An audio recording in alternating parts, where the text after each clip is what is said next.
ప్రభువైన యేసుక్రీస్తు నామంలో అందరికీ హృదయపూర్వక వందనములండి. సామెతల గ్రంథము 24వ అధ్యాయము. దుర్జనులను చూచి మత్సర పడకుము, వారి సహవాసము కోరకుము. వారి హృదయము బలాత్కారము చేయ యోచించును, వారి పెదవులు కీడును గూర్చి మాటలాడును.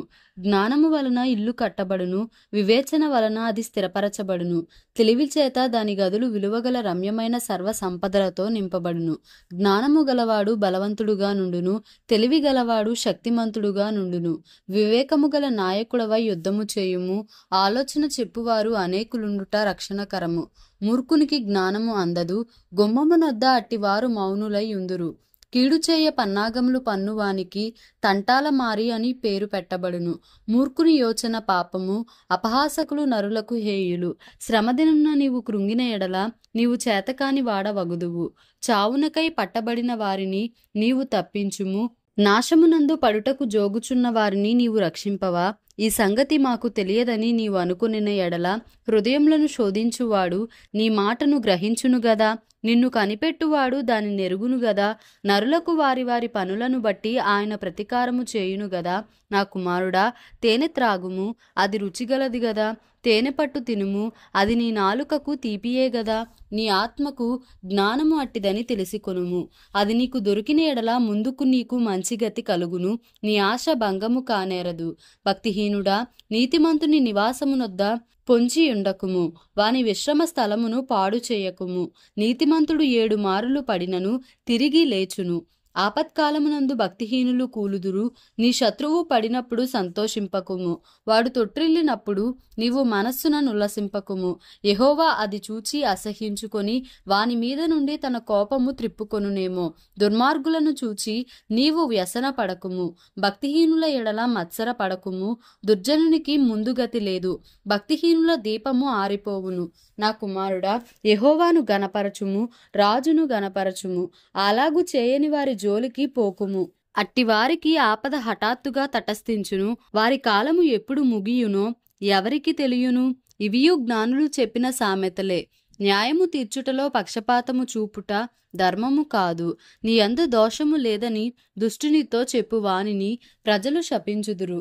జనులు అట్టి వాని యందు అసహ్యపడుదురు.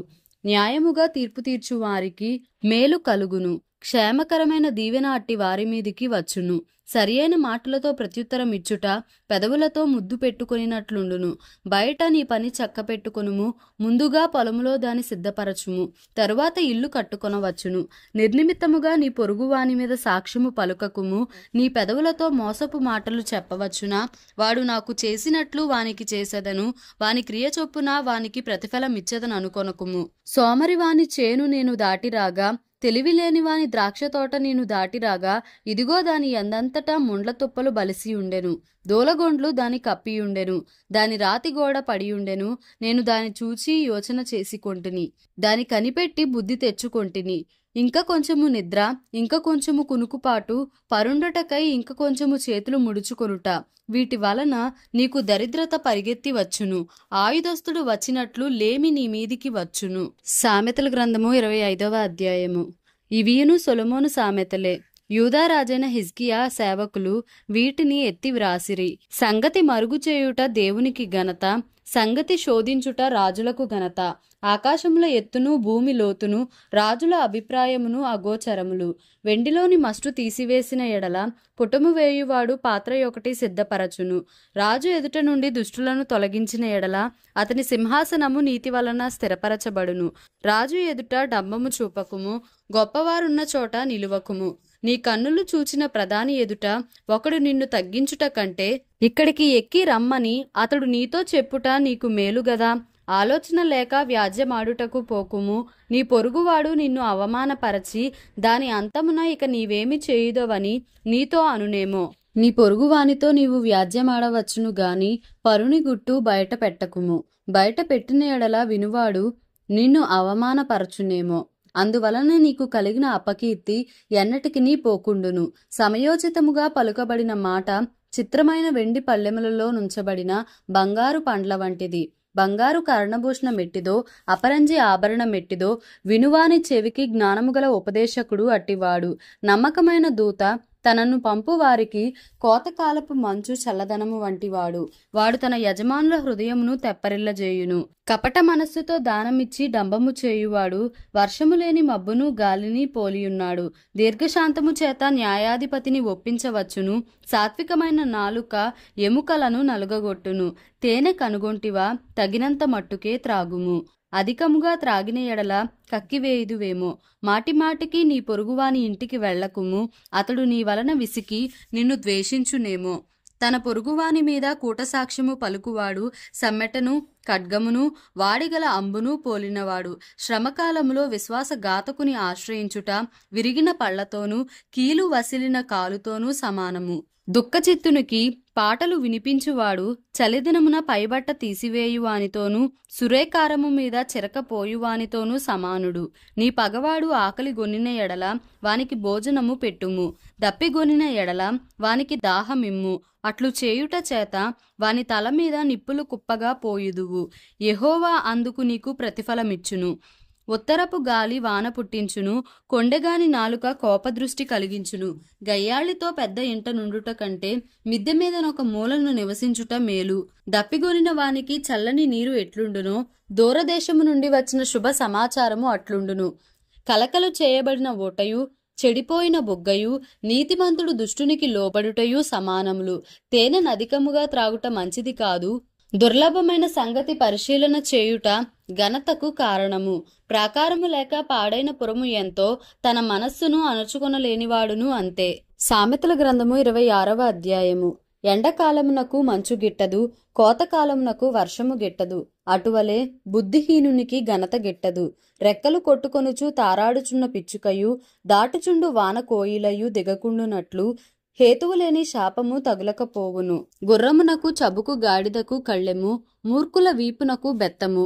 వాని మూడత చొప్పున మూర్ఖునికి ప్రత్యుత్తరమియ్యకుము, ఇచ్చిన ఎడల నీవును వాని పోలియుందువు. వాని మూడత చొప్పున మూర్ఖునికి ప్రత్యుత్తరమిమ్ము, అలాగు చేయని ఎడల వాడు తన దృష్టికి తాను జ్ఞాని ననుకొనును. మూర్ఖుని చేత వర్తమానము పంపువాడు కాళ్ళు తెగగొట్టుకొని విషము త్రాగిన వానితో సమానుడు. కుంటివాని కాళ్ళు పట్టులేకయున్నట్లు మూర్ఖుల నోట సామెత పాటిలేకుండును. బుద్ధిహీనుని గనపరచువాడు వడిసెలలోని రాయి కదలకుండా కట్టువానితో సమానుడు. మూర్ఖుల నోట సామెత మత్తును గొనువాని చేతిలో ముళ్ళు గుచ్చుకొన్నట్లుండును. అధికముగా నొందినవాడు సమస్తము చేయవచ్చును, మూర్ఖుని వలన కలుగు లాభము నిలువదు. కూలికి వానిని పిలిచిన వాడును చెడిపోవును. తన మూడతను మరలా కనపరచు మూర్ఖుడు కక్కిన దానికి తిరుగు కుక్కతో సమానుడు. తన దృష్టికి జ్ఞాని ననుకొను వానిని చూచితివా, వానిని గుణపరచుట కంటే మూర్ఖుని గుణపరచుట సులువు. సోమరి దారిలో సింహమున్నదనును, వీధిలో సింహమున్నదనును. ఉతక మీద తలుపు తిరుగును, తన పడక మీద సోమరి తిరుగును. సోమరి పాత్రలో తన చెయ్యి ముంచును, నోటి యొద్దకు దాని తిరిగి ఎత్తుట కష్టమనుకొనును. హేతువులు చూపగల 7 కంటే సోమరి తన దృష్టికి తానే జ్ఞానిననుకొనును. తనకు పట్టని జగడమును బట్టి రేగువాడు దాటిపోవుచున్న కుక్క చెవులు పట్టుకొని వానితో సమానుడు. తెగులు అమ్ములు కొరవులు విసరు వెర్రివాడు తన పొరుగువాని మోసపుచ్చి నేను నవ్వులాటకు చేసి తినని పలుకువానితో సమానుడు. కట్టెలు లేని ఎడల అగ్ని ఆరిపోవును, కొండెగాడు లేని ఎడల జగడము చల్లారును. వేడి బూడిదకు బొగ్గులు, అగ్నికి కట్టెలు, కలహములు పుట్టించుటకు కలహప్రియుడు. కొండెగాని మాటలు రుచిగల పదార్థముల వంటివి, అవి లోకడుపులోనికి దిగిపోవును. చెడు హృదయమును ప్రేమగల మాటలాడు పెదవులను కలిగియుండుట మంటి పెంకు మీది వెండిపోతతో సమానము. పగవాడు పెదవులతో మాయలు చేసి అంతరంగములో కపటము దాచుకొనును. వాడు దయగా మాటలాడినప్పుడు వాని మాట నమ్మకము.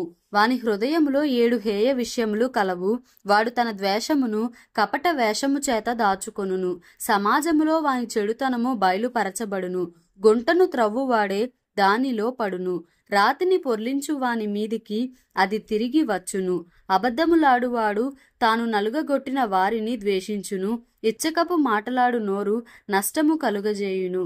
దేవుడి పరిశుద్ధ వాక్యమును మన వినికిడిలో దీవించి ఆశీర్వదించునుగాక. Amen. Please like, share and subscribe for more videos.